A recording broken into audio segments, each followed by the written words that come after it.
Empezamos hace un tiempo atrás nuestra serie de uno de los libros probablemente más desconocidos de la Biblia. Es extraño cuando hablamos de Esdras. Lo más probable es que un porcentaje de la cristiandad no conoce más exhaustivamente este libro. Y parece extraño que hayamos puesto nuestros ojos en él precisamente para poder hacer una serie de predicaciones. ¿Qué tiene que ver con la iglesia? Siempre esa es la pregunta.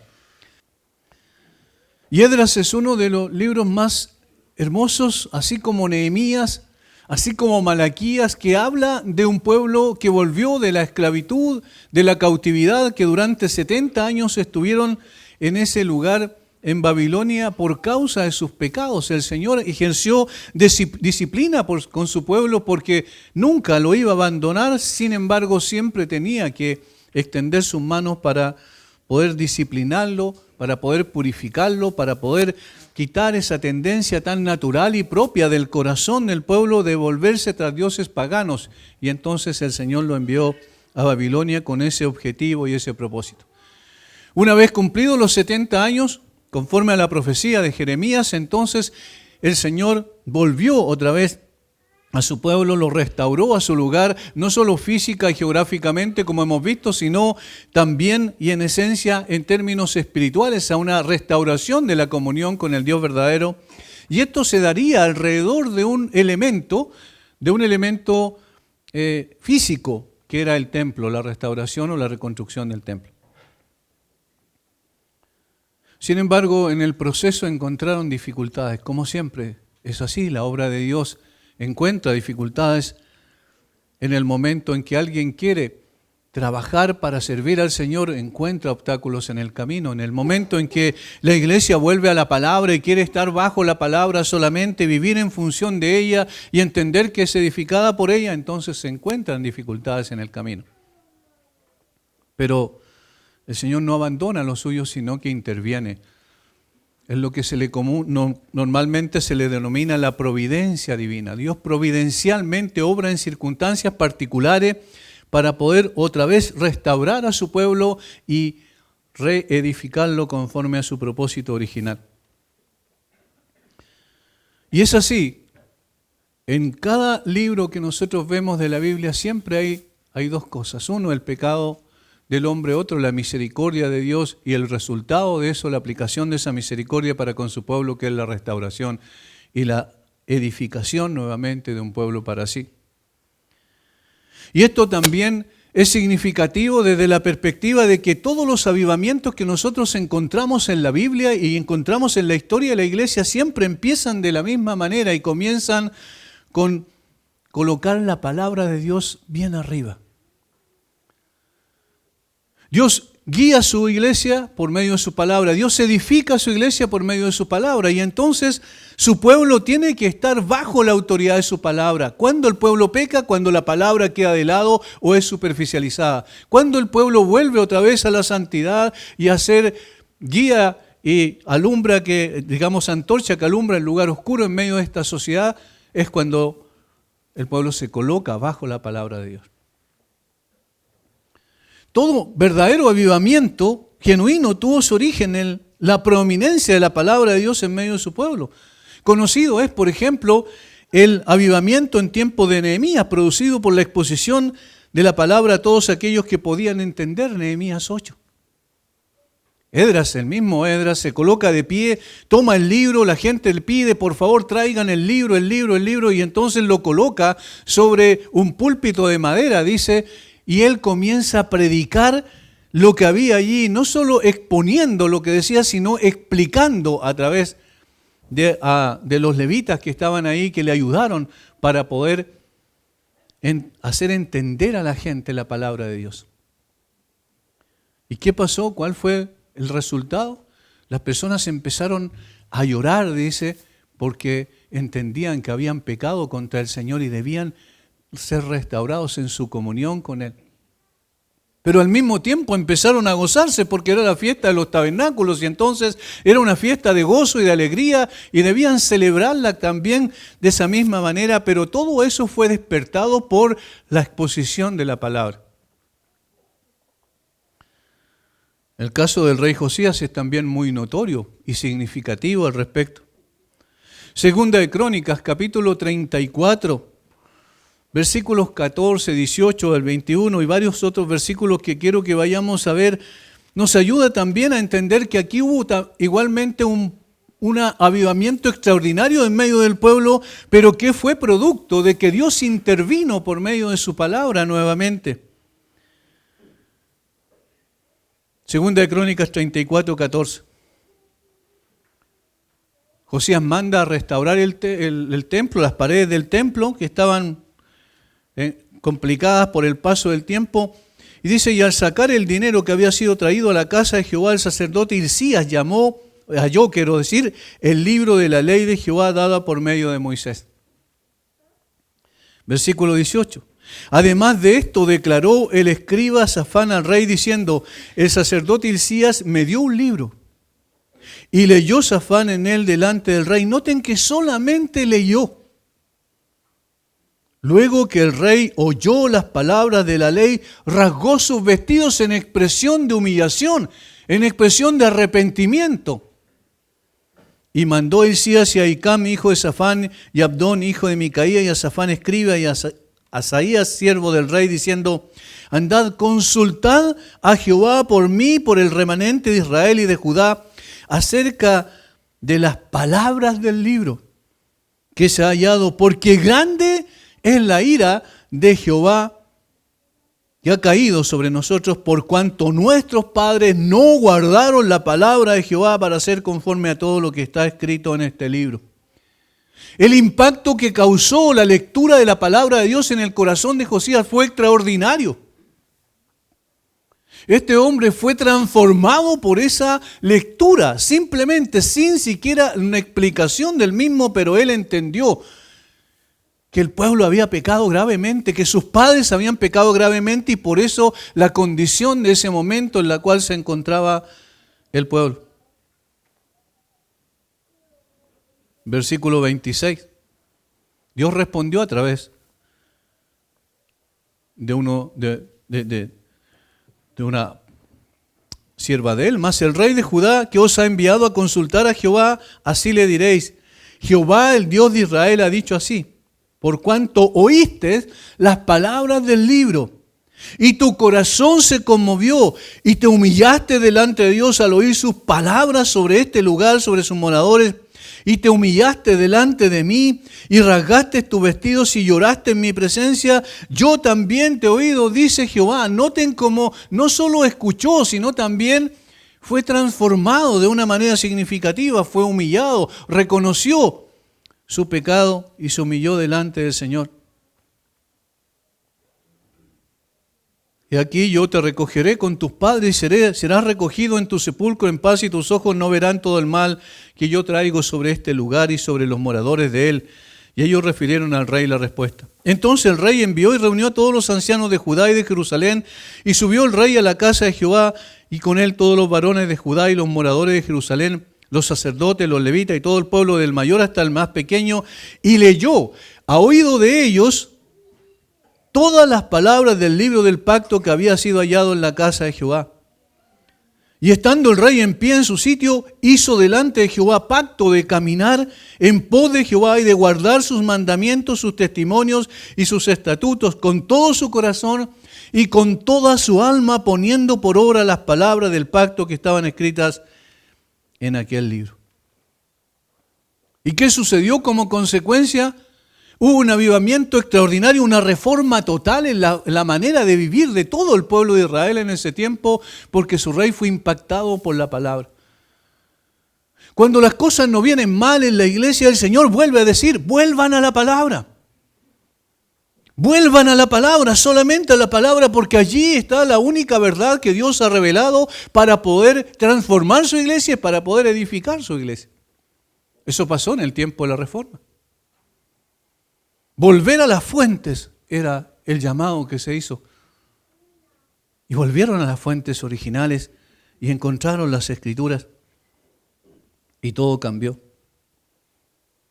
De hecho, fue tanto el impacto del rey Josías que dice que no hubo rey antes ni después de él que se convirtiera al Señor de todo corazón como el rey Josías.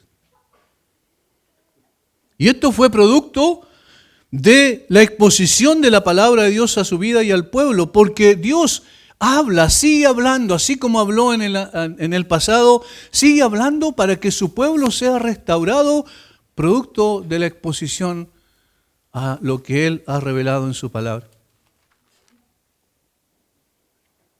Del mismo modo, la razón por la cual Dios envió a sus profetas a su pueblo en medio de la decadencia espiritual, moral y social, y ahí tenemos el tiempo de los profetas, cada uno de ellos en una circunstancia particular del pueblo cuando se estaban yendo, alejando, apostatando del Señor. El Señor mandó a sus siervos para proclamar su verdad y en esa proclamación de su verdad entonces comenzó una restauración del pueblo de Dios. El propósito fue producir un cambio sustancial en sus corazones y un regreso a la fidelidad al Señor. En el Nuevo Testamento vemos exactamente lo mismo. La mayor parte del ministerio público de Jesús la dedicó a predicar el reino de Dios y a enseñar la palabra de Dios. Él preparó todo lo que vendría siendo después el establecimiento de la doctrina, los tiempos apostólicos que sus seguidores también manifestaron. Pero antes de irse, Él dijo: id a hacer discípulos a todas las naciones, bautizándoles en el nombre del Padre, del Hijo y del Espíritu Santo, y enseñándoles que guarden, ¿qué cosa? Todas las cosas que os he mandado. Su palabra. Y sobre esa base se edificó la iglesia. Sus seguidores hicieron eso.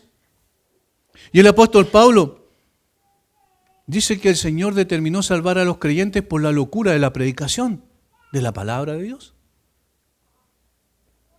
Al final de su vida manda a Timoteo, su hijo espiritual, que predique la palabra a tiempo y fuera de tiempo, que redarguya, reprenda y exhorte con toda paciencia y doctrina, o sabes, enseñanza de la palabra. Segunda de Timoteo 4, 1 y 2. De tal manera que la palabra de Dios y solo la palabra de Dios es la que Dios usa para edificar a su pueblo, tanto en el Antiguo Testamento como en el Nuevo Testamento.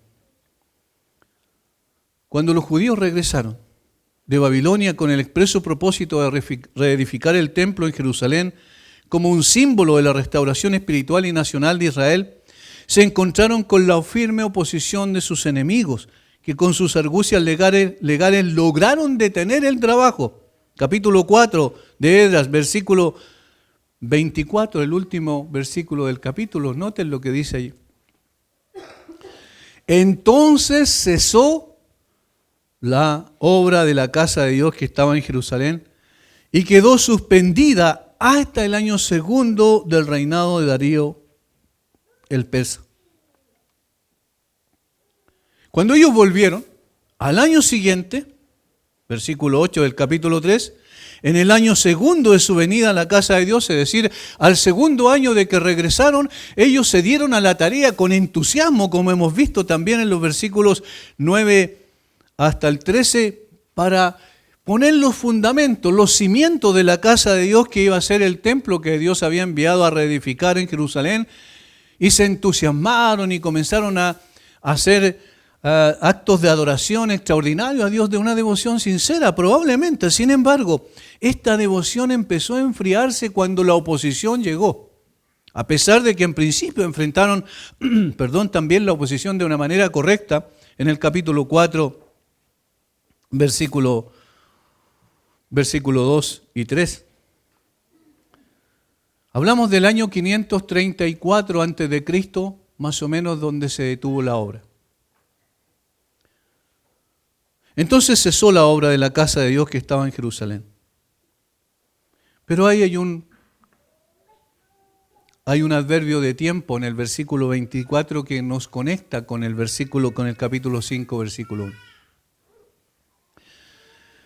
Dice, quedó suspendida hasta el año segundo del reinado de Darío, rey de Persa.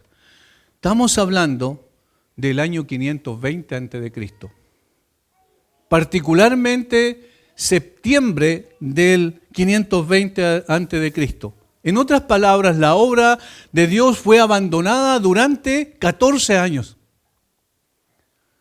Durante esos 14 años, entonces, no siguieron con el plan y propósito que Dios había establecido. El pueblo se empezó a enfriar, hubo apatía en sus corazones. ¿Y cómo sabemos eso? Si leemos el capítulo 5, versículo 1, dice, profetizaron Ageo y Zacarías, hijo de Ido, ambos profetas, a los judíos que estaban en Judá y en Jerusalén, en el nombre del Dios de Israel, quien estaba sobre ellos. Y ahí está la conexión. ¿Qué fue lo que comenzó a reavivar otra vez al pueblo? La palabra de Dios. Durante ese tiempo, es decir, esos 14 años, ¿qué es lo que ocurrió? ¿Cómo sabemos qué es lo que pasó? Bueno, el pueblo que regresó de Babilonia olvidó casi por completo la razón por la cual habían sido traídos de regreso a la tierra prometida. Descuidaron la obra de Dios que les había enviado a realizar. Los judíos estaban retrasados en hacer un nuevo esfuerzo para erigir el edificio sagrado. Alguien puede decir, bueno, pero fue por un asunto político que ellos pararon. En principio sí. Pero ¿por qué pasaron 14 años? ¿Qué hicieron? Y ahí necesitamos el auxilio de otro libro de la Biblia. Necesitamos ir a Ageo, casi al final del Antiguo Testamento. Ageo y Zacarías y luego Malaquías son los tres profetas posexílicos que se le denominan, pero ellos tuvieron una función tan especial, particularmente importante en esta circunstancia que estamos relatando, donde ellos simplemente, los israelitas, se olvidaron y dijeron, dediquémonos a lo nuestro, dejemos la casa de Dios porque no es tiempo para que sea reedificada. Ageo capítulo 1, versículo 1. En el año segundo del rey Darío, en el mes sexto, en el primer día del mes, vino palabra de Jehová por medio del profeta Ageo. Noten el tiempo, en el año segundo del rey Darío. Volvamos a capítulo 4, versículo 24 de Esdras. Hasta el año segundo del reinado del rey Darío de Persia. ¿Lo notan? Ese es el mismo tiempo en el que el Señor levanta entonces a estos hombres.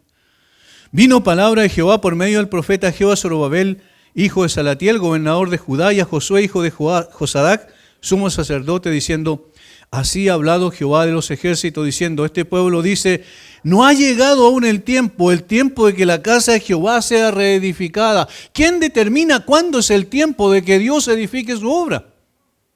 Dios, no el pueblo. Y esto muestra una desidia espiritual, una apatía respecto a las cosas de Dios. Y dice más adelante que ellos se preocuparon, versículo 4, de poder reedificar sus propias casas, y no solo una casa común y corriente, sino casas lujosas. ¿Es para vosotros tiempo, para vosotros de habitar en vuestras casas artesonadas? Esa palabra tenía que ver con incrustaciones de marfil que le hacían a la casa con el propósito de hacerla más hermosa y lujosa. Y esta casa está desierta, la casa del Señor. ¿Qué implica eso? Que ellos se volvieron indiferentes en cuanto al objetivo por el cual llegaron a Jerusalén. Pero aunque el pueblo se olvidó de Dios y se olvidó de la razón por la cual regresaron, que era precisamente para reedificar la casa del Señor ahí en Jerusalén, el Señor no se olvidó de ellos. Y no permitiría que siguieran en esta apatía espiritual peligrosa, porque Dios sigue amando a los suyos y no los dejará en esa desidia e indiferencia espiritual. ¿Y cómo lo hace?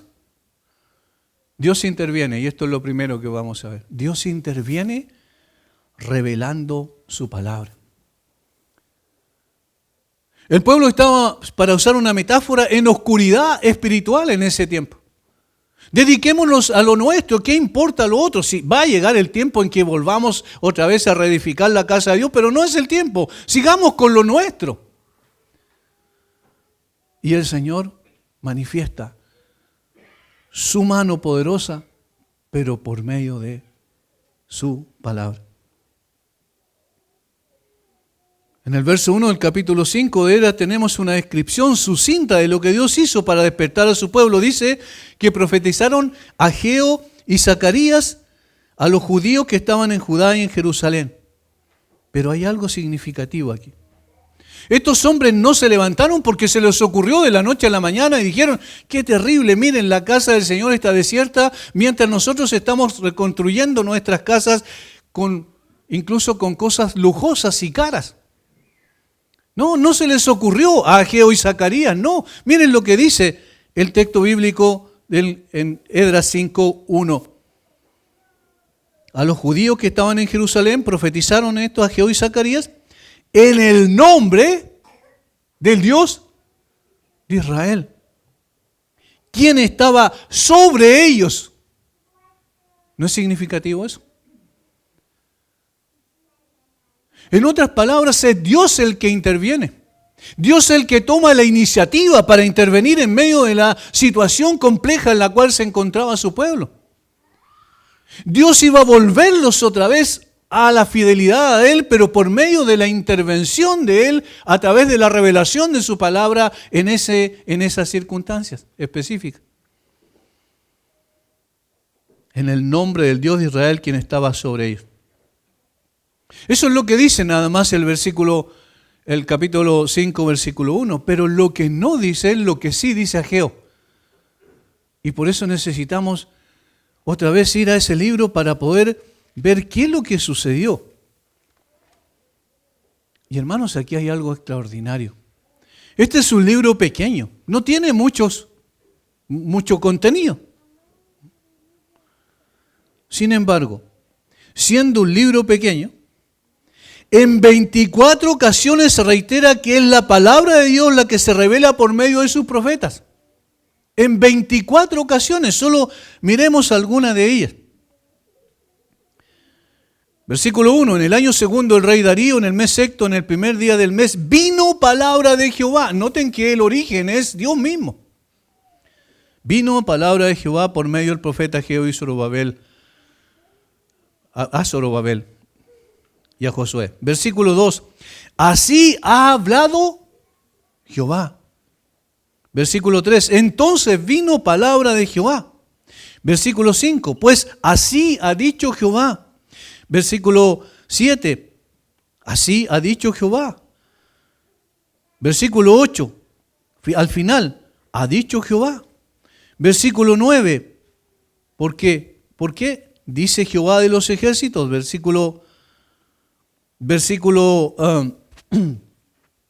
13. Entonces Ageo, enviado de Jehová, habló por mandato de Jehová al pueblo diciendo, yo estoy con vosotros, dice Jehová. Capítulo 2, versículo 1, en el mes séptimo, a los 21 días del mes, vino palabra de Jehová. Versículo 4 del capítulo 2, pues ahora Zorobabel, esfuérzate, dice Jehová. El mismo versículo 4, más adelante, dice Jehová, y trabajad, porque yo estoy con vosotros, dice Jehová. Y así podemos seguir, y ustedes pueden encontrar 24 ocasiones en que se repite, no de la misma forma, no con las mismas palabras, pero es el mismo sentido. Dios hablando al pueblo. Dios hablando al pueblo. No son los profetas los que ellos metieron en su cabeza un mensaje particular y comenzaron a transmitirlo al pueblo. No, fue Dios el que intervino. ¿Por qué? Porque es el pueblo de Dios, no el pueblo de los profetas. No el pueblo de los apóstoles, no el pueblo de los pastores, es el pueblo de Dios. Por eso Dios es el que interviene, es Dios manifestando su voluntad en su pueblo. Es su palabra, es su poder, es su sabiduría, es su gracia, es su amor, es su justicia, es su decreto autoritativo y suficiente. Porque al fin y al cabo es su pueblo y el Señor es el que lo gobierna por su palabra. El pueblo se había desviado y entonces el Señor interviene. Hermanos, esto es muy importante porque tenemos que entender que nunca la iglesia ha de ser guiada por sabiduría y voluntad humana. Solamente por medio de su palabra. El pueblo de Dios no es dirigido ni guiado por determinación y voluntad humana, no por palabras persuasivas de humana sabiduría, va a decir el apóstol Pablo, sino por palabras que Dios reveló a sus siervos por el Espíritu, para que su pueblo sepa lo que Dios le ha concedido. 1 Corintios 2, 4 y 10 y 12. El Señor sabe que si dejara a su pueblo en manos de los hombres sin una autoridad superior que gobernara sobre ellos, la apostasía sería una realidad inevitable. Nos perderíamos en el laberinto de las conjeturas humanas. Por esa razón, ha revelado su voluntad para su iglesia en su perfecta palabra. Jesucristo es el Señor de la iglesia y es quien la guía por la infalible palabra de Él. Esto es algo que tenemos que reiterar una y otra vez. El énfasis no ha de estar en Ageo y Zacarías, que sí, obviamente fueron instrumentos de Dios, como vamos a ver más adelante, pero el énfasis debe estar en que Dios se reveló al pueblo. Y Dios se ha revelado a su pueblo a través de este libro. Y por eso cuando abrimos el libro, cuando meditamos en él, cuando reflexionamos en él, cuando lo estudiamos más profundamente, no estamos hablando de un libro cualquiera. Estamos hablando de la palabra del Dios vivo y verdadero. De esa palabra que es viva, que es eficaz, que es penetrante, de esa palabra que es útil para enseñar. Es útil para redarguir o dejar en evidencia nuestro corazón al ser confrontados delante de ella. Es útil para corregir aquello defectuoso. Es útil para instruir. Y es útil entonces, y toda esta utilidad es con el propósito de poder preparar a todo hombre de Dios en toda buena obra. Por eso entonces Dios interviene en medio de esas circunstancias oscuras de su pueblo. Y hermanos, así intervino también en el caso de la Reforma Protestante, que a propósito ya estamos en octubre, en este mes se cumple, el 31 de octubre particularmente, el hecho histórico cuando Martín Lutero colocó las 95 tesis en la Catedral de Wittenberg. Pero no fueron las 95 tesis de Lutero las que produjeron la Reforma, sino la palabra de Dios. Dios intervino también. Por 1000 años la iglesia estuvo desviada, la iglesia estuvo en oscuridad. ¿Había un remanente fiel? Por supuesto que sí. Sin embargo, históricamente eso es lo que nosotros aprendemos. La iglesia estuvo en oscuridad, sin embargo resplandeció la luz cuando la palabra de Dios tomó el control de la iglesia. De eso se trata. Y por eso esta iglesia se centra en la palabra, gira alrededor de la palabra, y aún con nuestras dificultades y falencias todavía en poder cumplir como debiésemos con esta palabra, no obstante nuestra tendencia es buscar hacer la voluntad de Dios revelada en su palabra.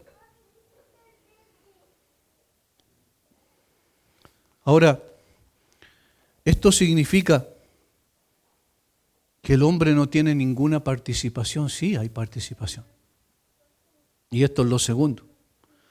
Dios revela su palabra, es lo que vimos al principio. En segundo lugar, Dios revela su palabra por medios humanos o a través de medios humanos. Y esto es lo que nosotros tenemos aquí.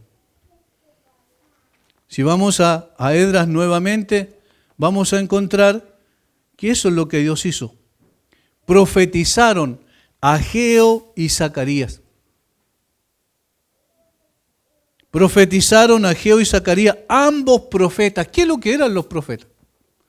Los profetas en el Antiguo Testamento eran instrumentos en las manos de Dios, personas escogidas soberanamente por Dios para que fuesen sus portavoces. Es decir, para que esa revelación de Dios llegara al pueblo, el Señor escogió a personas y habló a través de esas personas. Y eso es lo que dice en Ageo capítulo 1, versículo 1, y también en Zacarías capítulo 1, versículo 1.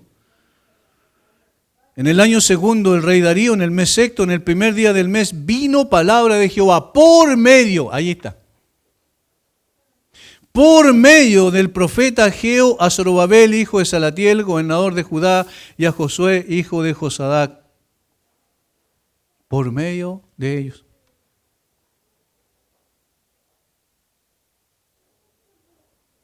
Aunque es la palabra de Dios que conduce a su pueblo, los instrumentos o medios que el Señor usa para traer su palabra son seres humanos. Seres humanos comunes y corrientes, nada de extraordinarios. Seres humanos que simplemente el Señor tomó y apartó para sí y les dijo, tú vas a ir en mi nombre para proclamar la palabra de Dios. Lo que hizo con el apóstol Pablo, porque instrumento escogido me es este para llevar mi nombre. Es su nombre, es su palabra. Pero el instrumento era el apóstol Pablo. En este caso, el que estamos analizando son los profetas que tenían la tarea de despertar al pueblo de su letargo espiritual y llevarlos a cumplir con la expresa voluntad de Dios, que era reconstruir el templo de Jerusalén. El así ha hablado Jehová, vino palabra de Jehová, así ha dicho Jehová, ha dicho Jehová. No obstante, fue transmitido a través del profeta Ageo y el profeta Zacarías. Es realmente la evidencia que estos hombres se veían a sí mismos como portadores de un mensaje que no nació en sus propios corazones, sino venía del mismo corazón de Dios, y ellos no tenían ninguna autoridad para modificarlo en absoluto por el mismo hecho de su origen divino. Y esto es muy importante tenerlo en cuenta. Nosotros los que exponemos la palabra no somos los dueños de la palabra. No tenemos ningún tipo de autoridad para poder tomar la palabra, añadir, quitar, modificar, ablandar, diluir. No tenemos autoridad para eso, porque no somos los que originamos la palabra, simplemente medios. Pero sí, ¿cuál es nuestro deber? Transmitir fielmente ese mensaje que Dios desea llevar al pueblo. Es la palabra infalible de Dios. Somos simplemente instrumentos, medios que Dios soberanamente ha escogido para llevar a la mesa de su iglesia lo que Dios dice que su iglesia necesita para su crecimiento y la edificación de ella. Por eso, hermanos, y hemos repetido muchas veces desde este púlpito, por favor, no idolatre a los predicadores. Tampoco a los predicadores de redes sociales. Tampoco a los grandes predicadores de internet. Doble sus rodillas delante del Señor y glorifique al Señor porque ha usado a hombres falibles para entregar su palabra. Pero es la palabra del Señor. Nada más que la palabra del Señor. Nuestra tarea es ser fiel como Ageo, exponiendo la voluntad de Dios para el pueblo de Judá que estaba dormido espiritualmente. Eso lo hizo Ageo, para nosotros la iglesia de Cristo. Los profetas los convocaron a la obra en el nombre del Dios de Israel que estaba sobre ellos. Esto implica su autoridad sobre ellos y su obligación de rendirle obediencia leal. En el nombre de Dios, Ageo les ordenó que reanudaran esta obra. Así dice el Señor de los ejércitos, sube al monte, trae leña y construye la casa. Ageo capítulo 1, versículos 7 y 8. Eso es lo que ellos tenían que hacer. Los judíos no negaron la obligación. 14 años antes lo habían reclamado como privilegio exclusivo. Qué bueno que podamos reconstruir el templo de nuestro Dios. Y después, con el paso del tiempo, se volvieron indiferentes en cuanto a su cumplimiento. Y aunque reconocían la obligación, pospusieron su cumplimiento. Al descuidar el cumplimiento del deber, es casi seguro que el sentido de su carácter sagrado e imperativo disminuiría en ellos. Ya no era lo mismo. Ya no había la misma pasión que al principio, en el año segundo, cuando habían regresado, donde comenzaron a construir el templo. Ya no había el mismo entusiasmo. Debían ser reavivados sus corazones. Por tanto, los profetas exhortaron al pueblo a reanudar el trabajo. Los profetas Ageo y Zacarías profetizaron a los judíos. En el discurso que nosotros vemos que predicó Ageo en particular, condujo a la reanudación del trabajo. Encontramos varias cosas. Primero, sincera protesta por la negligencia del pueblo, capítulo 1, versículo 4. ¿Es para vosotros tiempo para vosotros de habitar en vuestras casas artesonadas y esta casa está desierta? Ustedes han determinado el tiempo en que la casa del Señor se va a reconstruir. ¿Quiénes son ustedes? Es la casa de Dios, es la obra de Dios, y ustedes no determinan los tiempos de la obra de Dios. Noten cómo los confrontó. Eso somos llamados a hacer también los pastores. Si Dios dice confronta a mi pueblo, confrontamos al pueblo. Si el pueblo está dormido, necesita ser despertado, pero no será despertado por un discurso motivacional, sino será despertado por la palabra de Dios. Y entonces, ¿qué es lo que hacemos? Es entregar esa palabra para que las personas puedan recapacitar. Y por eso aquí hay una protesta sincera por su negligencia. Es decir, confrontaron al pueblo con su sagrado deber. ¿Recuerdan a ustedes a qué vinieron? ¿Cuál fue el propósito específico que Dios les dijo que quería cumplir con ustedes al regresar a la tierra prometida, a Jerusalén? Reconstruir el templo. El Señor no los trajo de regreso de la cautividad para que edificaran sus casas como propósito esencial, sino para que edificaran la casa de Dios. Segundo, hay un llamamiento solemne y se reitera un llamamiento a la reflexión. Versículo 5 del capítulo 1 de Ageo. Pues así ha dicho Jehová de los ejércitos, meditad bien sobre vuestros caminos, reflexionen sobre la necesidad de poder cambiar su manera de pensar y de actuar. Meditad bien sobre vuestros caminos, versículo 7, así ha dicho Jehová de los ejércitos, meditad sobre vuestros caminos. Otra vez, esta reiteración implica énfasis y el énfasis tiene que ver con que ellos no habían olvidado circunstancialmente cuál era su deber más importante. Hermanos, la iglesia no pasa por tiempos donde es necesario recordar cuál es su deber más importante. Por supuesto. Necesitamos entonces que la palabra de Dios sea usada como un instrumento para, vamos a decirlo de esta manera, para herir las conciencias y despertar al pueblo de Dios. Tercero, Dios usó a estos instrumentos para que no olvidaran cuál era el propósito sublime de esta tarea. Versículo 8. Subid al monte, traed madera y reedificad la casa y pondré en ella mi voluntad y seré glorificado, ha dicho Jehová. Ese es el propósito. ¿Por qué construir entonces este edificio? ¿Qué tiene que ver este edificio con algo espiritual? Tiene mucho que ver, porque Dios quería ser glorificado en medio de su pueblo. Y eso muchas veces la iglesia también lo pierde de vista, ¿no es verdad? Somos nosotros lo importante en la iglesia. No, no somos nosotros, es Dios. El propósito es la honra y la gloria de Dios. Eso es lo que necesitamos decir a través de lo que la palabra de Dios nos entrega. Cuarto, a través de sus mensajeros, sus instrumentos, el Señor mostró lo infructuoso de una vida sin un propósito trascendente, versículo 9. Buscáis mucho y allá hay poco. Y encerráis en casa y yo lo disiparé en un soplo. ¿Por qué? Dice Jehová de los ejércitos, por cuanto mi casa está desierta y cada uno de vosotros corre a su propia casa. Le está diciendo, ¿ustedes no se han dado cuenta que no prosperan o no fructifican como deberían?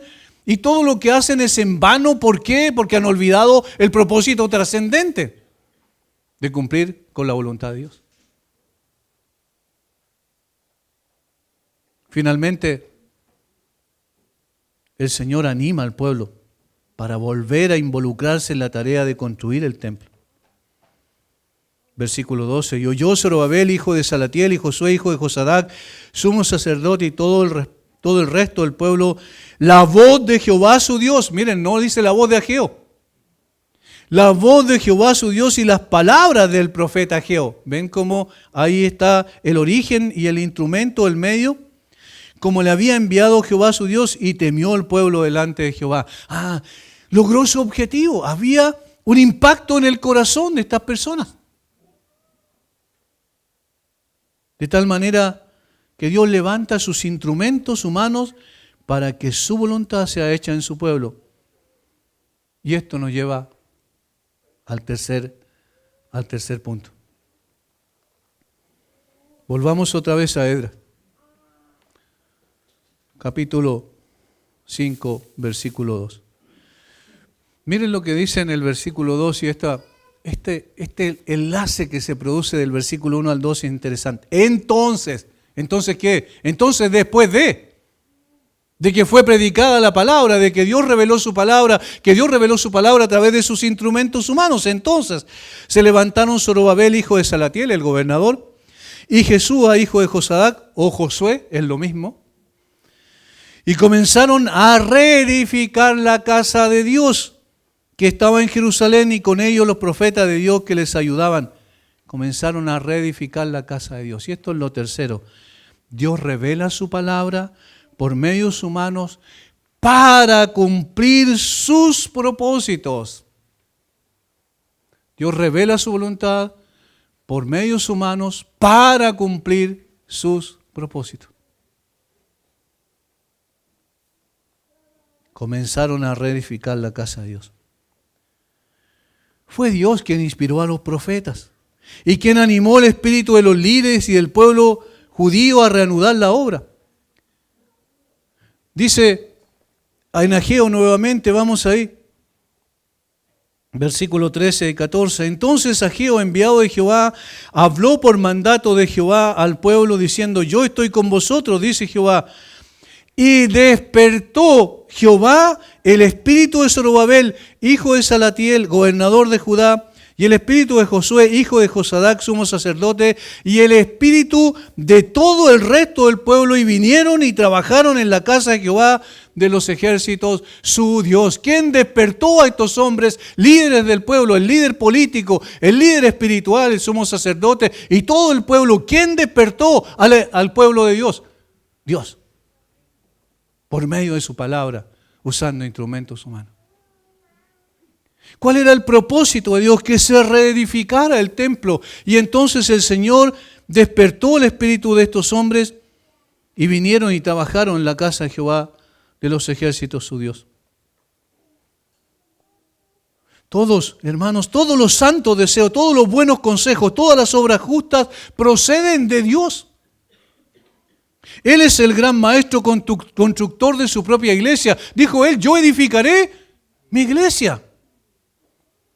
Toda la inspiración y la sabiduría, toda la paciencia que se requiere, todo el poder de los constructores provienen de él, y entonces él debe ser reconocido como el Señor y como el dueño y como el rector de su iglesia. Eso es lo que entendieron finalmente los judíos. Y dijeron: hay que reactivar la obra.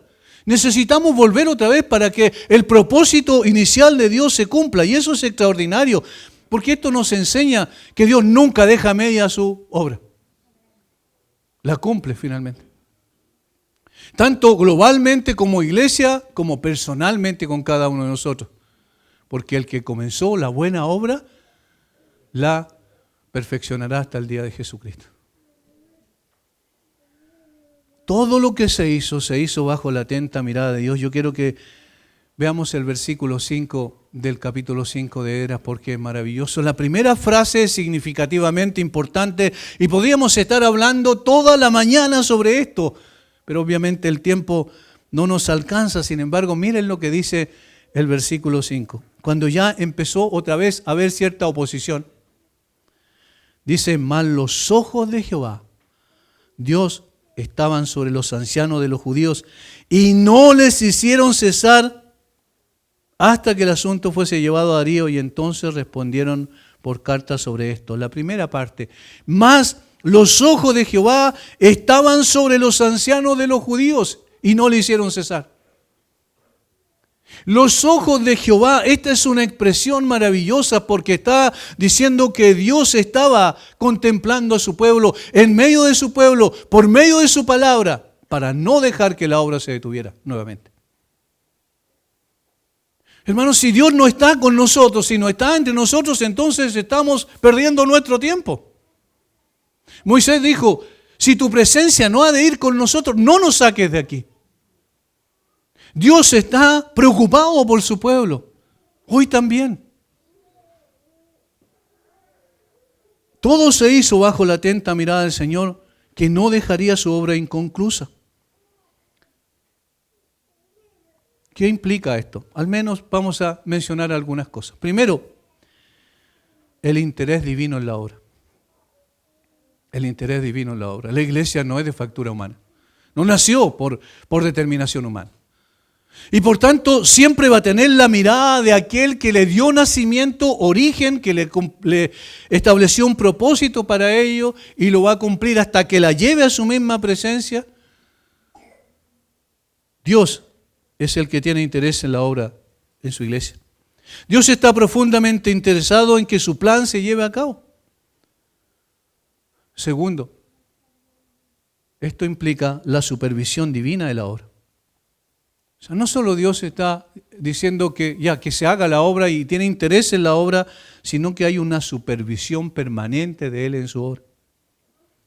Su mirada constante sobre los líderes judíos sugiere la exactitud y minuciosidad del conocimiento de ellos y de su trabajo. En su providencia, el gran Dios vela por los intereses y esfuerzos de su pueblo. Hermanos, nosotros no lo vemos físicamente, pero Dios está obrando para el beneficio de su pueblo. Hay una supervisión de Dios también en su iglesia. Tercero, la inspiración divina de los instrumentos o de los trabajadores. La conciencia de que el ojo de su Dios estaba sobre ellos animó a los judíos, hizo valientes incluso a los espíritus cobardes y animó incluso al brazo más débil para un trabajo más vigoroso. Y así los elevó por encima del miedo y les permitió continuar con el trabajo. Cuarto, implica también la protección divina de los trabajadores. El ojo de su Dios sobre ellos claramente implica esto. La frase implica no solo interés, conocimiento y supervisión, sino también defensa. Su mirada estaba sobre ellos no solo para inspirarlos, sino también para protegerlos. No solo para mostrar sus peligros, sino también para preservarlos de daño. Y así se prosiguió el trabajo. No sufrió ninguna interrupción a causa de la inquisición de los funcionarios reales. Dios siguió adelante con su trabajo. Su propósito debía cumplirse. Y noten una cosa interesante. El hecho de que los ojos de Dios estuvieran sobre ellos, el hecho de que la palabra de Dios los despertara, implicó que ellos respondieran de esta manera. Versículo 11, Esdras 5:11. Y nos respondieron diciendo, así nosotros somos siervos del Dios del cielo y de la tierra, autoridad. Y reedificamos la casa que ya muchos años antes había sido edificada, la cual edificó y terminó el gran rey de Israel. El propósito de Dios. Reconocimiento, versículo 12, más después que nuestros padres provocaron a ira de Dios, a ira al Dios de los cielos, Él los entregó en mano de Nabucodonosor, rey de Babilonia, caldeo, el cual destruyó esta casa y llevó cautivo al pueblo a Babilonia. Pero en el año primero de Ciro, rey de Babilonia, el mismo rey dio orden para que esta casa de Dios fuese reedificada. Así respondieron ellos. Ya no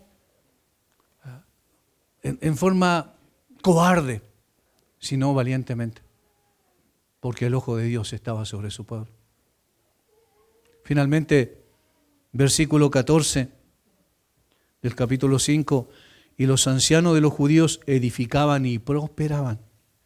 Conforme a la profecía del profeta Ageo y de Zacarías, hijo de Ido, edificaron pues y terminaron por orden del Dios de Israel y por mandato de Ciro, de Darío y de Artajerjes, rey de Persia. Versículo 15, esta casa fue terminada el tercer día del mes de Adar, que era el sexto año del reinado del rey Darío. Dios cumple su propósito. Hermanos, ¿por qué trabajamos en esta obra? ¿Por qué estamos ocupados en las cosas del Señor?